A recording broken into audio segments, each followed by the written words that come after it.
ಜನಶ್ರೀ ನ್ಯೂಸ್ಗೆ ಸ್ವಾಗತ. ನಾನು ಪೂರ್ಣ. ಮೊದಲಿಗೆ ಕ್ಷಣದ ಹೆಡ್ಲೈನ್ಸ್. ಇರಾನ್ ಮತ್ತು ಇಸ್ರೇಲ್ ನಡುವೆ ಭೀಕರ ಸಂಘರ್ಷ. ಭಾರತೀಯ ವಿದ್ಯಾರ್ಥಿಗಳ ರಕ್ಷಣಾ ಕಾರ್ಯ ಆರಂಭ. ಇರಾನ್ನಿಂದ ಅರ್ಮೇನಿಯಾ ಮೂಲಕ ಸ್ಥಳಾಂತರ.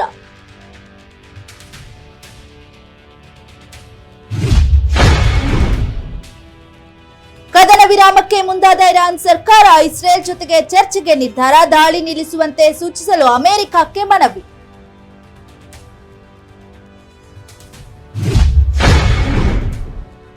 ಮತ್ತೊಂದು ಏರ್ ಇಂಡಿಯಾ ಫ್ಲೈಟ್ನಲ್ಲಿ ತಾಂತ್ರಿಕ ದೋಷ. ಸ್ಯಾನ್ ಫ್ರಾನ್ಸಿಸ್ಕೋದಿಂದ ಮುಂಬೈಗೆ ಹೊರಟಿದ್ದ ವಿಮಾನ ಕೋಲ್ಕತ್ತಾದಲ್ಲಿ ಪ್ರಯಾಣಿಕರನ್ನ ಕೆಳಗಿಳಿಸಿದ ಪೈಲಟ್.